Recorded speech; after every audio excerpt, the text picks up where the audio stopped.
या देवी सर्वभूतेषु क्षमारूपेण संस्थिता नमस्तस्यै नमस्तस्यै नमस्तस्यै नमो नमः। ओम दुम दुर्गाय नमः। स्वागत है आपका हमारे चैनल पर। आज के इस वीडियो में आप सुनेंगे दुर्गा सप्तशती का दूसरा और तीसरा अध्याय। आज है 31 मार्च 2025 और आज नवरात्रि का दूसरा दिन है, लेकिन आज दूसरा और तीसरा दिन एक साथ मनाया जाएगा।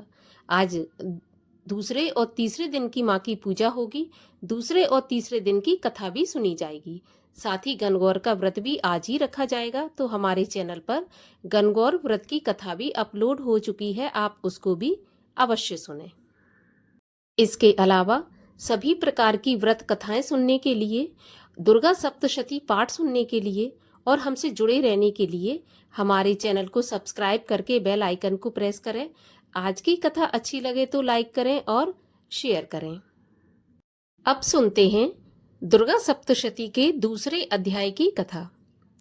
ऋषि बोले, प्राचीन काल में देवी देवता तथा दैत्यों में पूरे 100 वर्ष तक युद्ध होता रहा। उस समय दैत्यों का स्वामी महिषासुर था एवं देवताओं का स्वामी इंद्र। उस संग्राम में देवताओं की सेना महाबली दैत्यों से हार गई। तब सभी देवताओं को जीतकर महिषासुर इंद्र बनकर बैठा। तब हारकर सभी देवता ब्रह्मा जी को आगे कर वहां गए जहां विष्णु तथा शंकर जी विराजमान थे। वहां पर देवताओं ने महिषासुर के सभी उपद्रव एवं अपने पराभव आदि का पूरा पूरा वृत्तांत कहकर सुनाया। उन्होंने कहा कि महिषासुर ने तो सूर्य, अग्नि, पवन, चंद्रमा, यम तथा वरुण इत्यादि अन्य सभी देवताओं के अधिकार छीन लिए हैं। स्वयं ही सबका अधिष्ठाता बना बैठा है। उसने सभी देवताओं को स्वर्ग से निकाल दिया। महिषासुर महादुरात्मा है।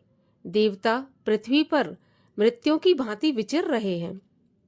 उसके वध का कोई उपाय कीजिए। इस प्रकार मधुसूदन तथा महादेव जी ने देवताओं के वचन सुने तो क्रोध से उनकी भौएं तन गईं। तब भगवान विष्णु के मुख से एक महान तेज प्रकट हुआ।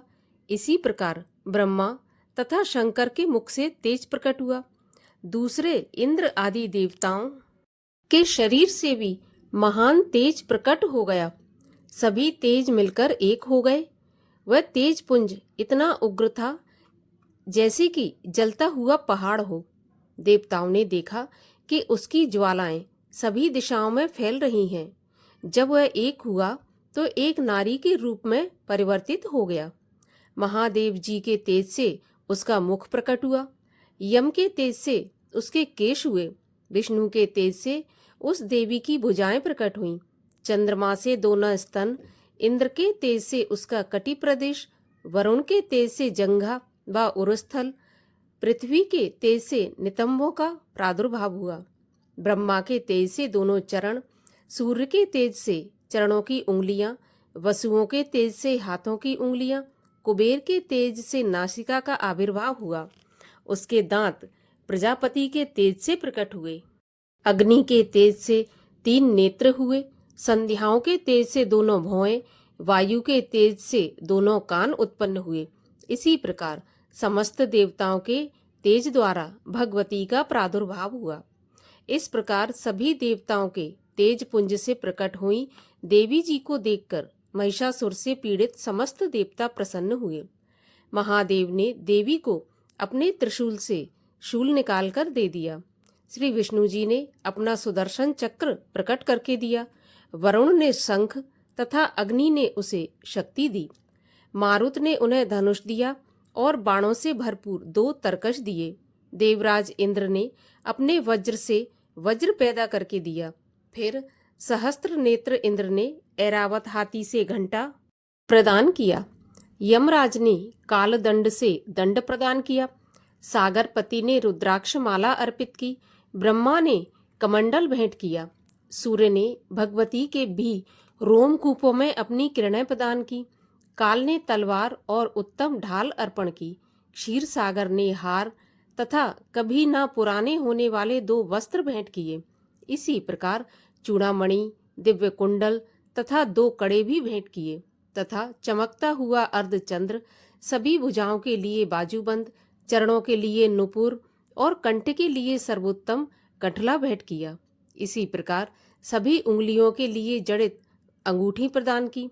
विश्वकर्मा ने निर्मल परशु भेंट किया और अनेक रूपों वाले अस्त्र, अभेद कवच, मस्तक तथा गले में धारण करने के लिए योग कभी ना कुमलाने वाली कमलों की माला अर्पित की। सागर ने उसे बहुत सुंदर कमल दिया। हिमालय ने वाहन के लिए सिंह एवं और भी अनेक प्रकार के रत्न भेंट किए। कुबेर ने सुरा से भरपूर पात्र दिया। सभी नागों के स्वामी एवं पृथ्वी धारण करने वाले शेष जी ने महामणियों से सुशोभित नागहार दिया। इसी प्रकार सारे देवताओं ने भी भूषण एवं आयुधों के द्वारा देवी का सत्कार किया। उसके बाद भगवती ने अट्टहास करके ऊंचे स्वर में गर्जना की। उसके भयानक नाद से सारा आकाश भर गया। तब देवगण प्रसन्न होकर उस सिंह वाहिनी देवी की जय जयकार करने लगे। मुनियों ने भक्ति भाव से नम्र होकर देवी जी की स्तुति की। इधर देवताओं के शत्रुओं ने सारी त्रिलोकी को क्षोभग्रस्त देखा। तब तो वे अपनी सारी सेना को कवच आदि से तैयार कराकर अस्त्र शस्त्र लेकर झट से उठकर खड़े हो गए। महिषासुर क्रोध में आकर बोला, अरे ये क्या हो रहा है? इतना कहकर सभी दैत्यों के साथ घिरकर उस सिंहनाद की ओर भागा। वहां जाकर उसने तीनों लोकों को अपने तेज से प्रकाशित करती हुई देवी को देखा। उस देवी के चरणों के भार से पृथ्वी दबी जा रही थी। माथे के मुकुट से आकाश पर रेखाएं पड़ती जा रही थीं। उसके धनुष की टंकार से सातों पाताल क्षोभग्रस्त थे और हजारों भुजाओं से भी सभी दिशाओं को ढककर देवी खड़ी हुई थी। देवी जी के साथ उन दैत्यों का युद्ध आरंभ हो गया। नाना प्रकार के अस्त्र शस्त्रों के प्रहारों से 10 दिशाएं भर गईं। महिषासुर का सेनापति उस समय चिक्षुर नाम का एक महान दैत्य था। देवी जी के साथ उसी का युद्ध होने लगा। इसी प्रकार अन्य दैत्यों को तथा चतुरंगिणी सेना को साथ लेकर चामर भी युद्ध करने लगा। 60,000 रथियों को साथ लेकर उदग्र महादैत्य भी युद्ध में प्रवृत्त हो गया।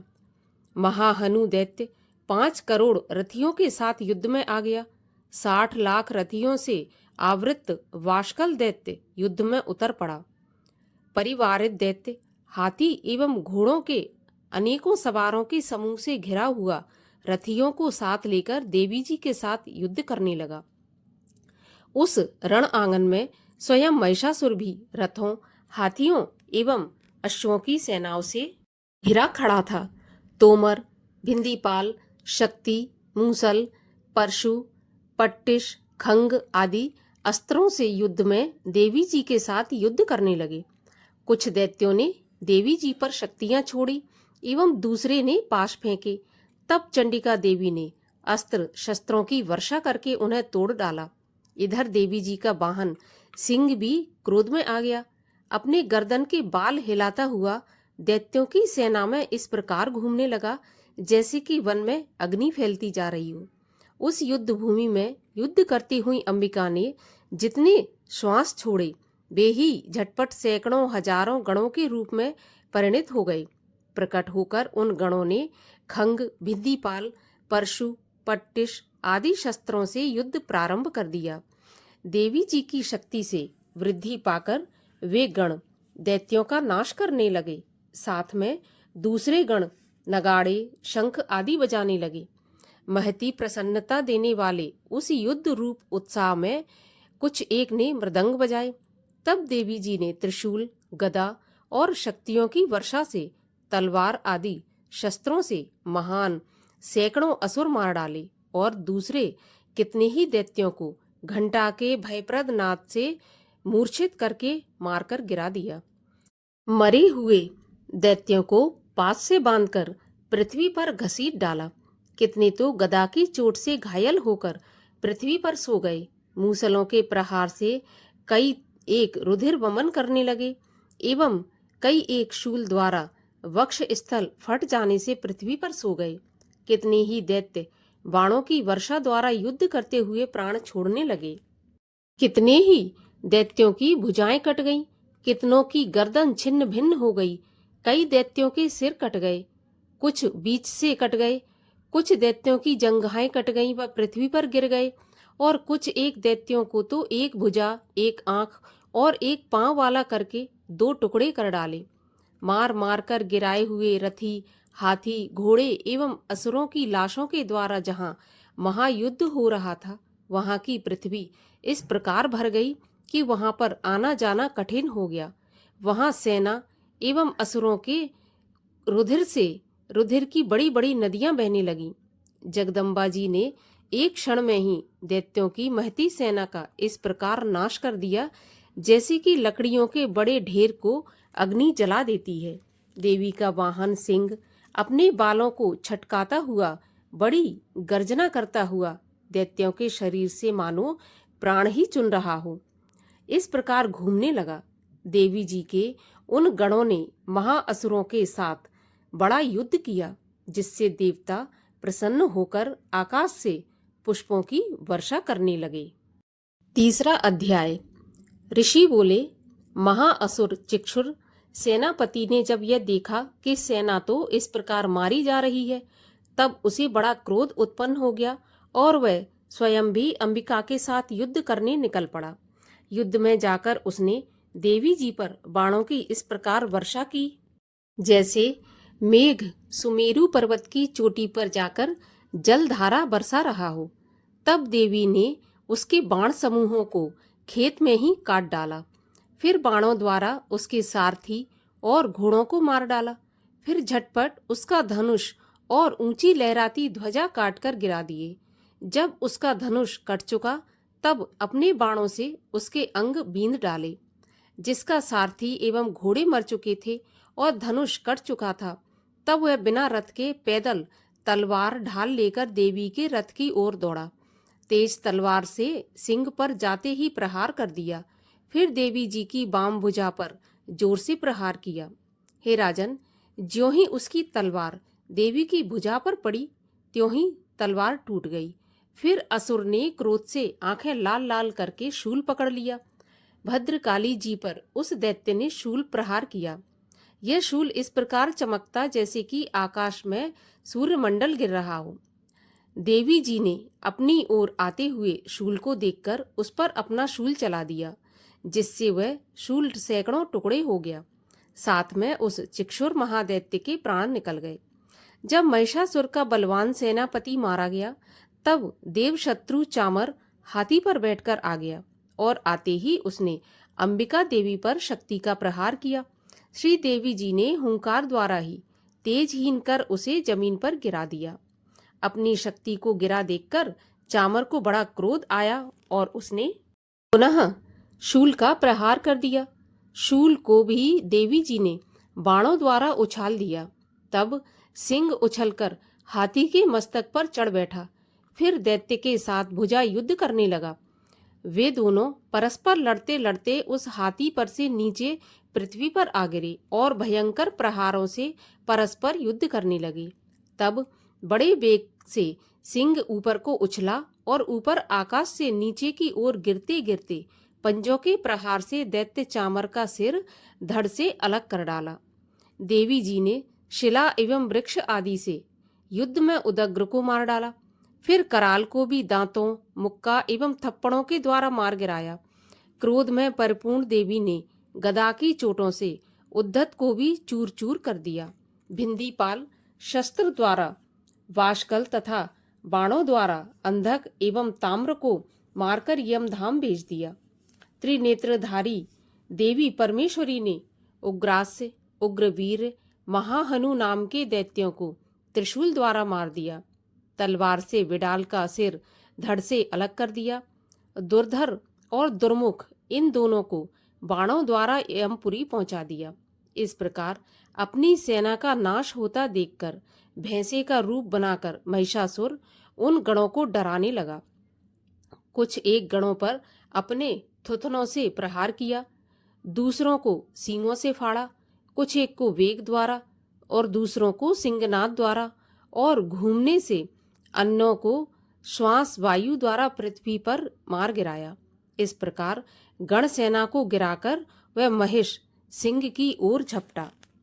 जैसे ही सिंह को मारने लगा तब जगदम्बा को क्रोध उत्पन्न हुआ। इधर महापराक्रमी महिषासुर भी क्रोध से पृथ्वी तल को अपने खुरों से खोदने लगा, फिर सींगों से बड़े ऊंचे ऊंचे पहाड़ उठाकर फेंकने लगा, साथ में गरजने लगा। वेग के साथ घूमने पर पृथ्वी क्षुब्ध होकर फटने लगी। उसने पूंछ से समुद्र पर प्रहार किया, जिससे क्षुब्ध होकर समुद्र पृथ्वी को चारों ओर से डुबाने लगा। चलायमान होते हुए सींग के द्वारा छिन्न भिन्न हुए बादल के टुकड़े टुकड़े हो गए। उसके श्वासों की कठोर वायु से उड़ते हुए सैकड़ों पर्वत आकाश से गिरने लगे। इस प्रकार क्रोधपूर्ण उस महादैत्य को अपनी ओर आता देखकर चंडिका उसे मारने के लिए क्रोध में आ गईं। कुपित चंडिका ने उसकी ओर पाश फेंका व उसके द्वारा उस दैत्य को बांध लिया। तब तो उस महायुद्ध में बंधे उस दैत्य ने अपने महिषासुर रूप का त्याग कर दिया, झटपट सिंह के रूप में आ गया। ज्यों ही चंडिका उसका सिर काटने लगी तब तो वह तलवार हाथ में लिए पुरुष दिखाई देने लगा। तब शीघ्रता से तलवार ढाल वाले उस पुरुष को अपने बाणों से देवी ने बींध डाला। अब वह एक बड़ा हाथी हो गया। अपनी सूंड से देवी के सिंग को खींचा, फिर गरजने लगा। उसके खींचते समय अपनी खड्ग के द्वारा देवी ने उसकी सूंड को काट दिया। फिर वह दैत्य भैंसे के रूप में आ गया और चराचर त्रिलोकी को सताने लगा। तो जगत माता चंडिका क्रोध में आकर फिर उत्तम मधुपान करने लगी और लाल लाल नेत्र करके हंसने लगी। वह दैत्य भी बल पराक्रम के मद में उन्मत्त होकर गरजने लगा और अपने सींगों से पहाड़ उठा उठाकर देवी की ओर फेंकने लगा। देवी जी ने भी अपने बाणों के समूह से उसके फेंके हुए पर्वतों को चूर चूर कर दिया। तब सुरापान के मद के कारण लाल लाल नेत्र वाली चंडिका जी ने कुछ अस्त व्यस्त शब्दों में कहा। देवी जी बोली, हे मूढ़, जब तक मैं मधुपान कर लूं तब तक तू क्षण भर के लिए गरज ले।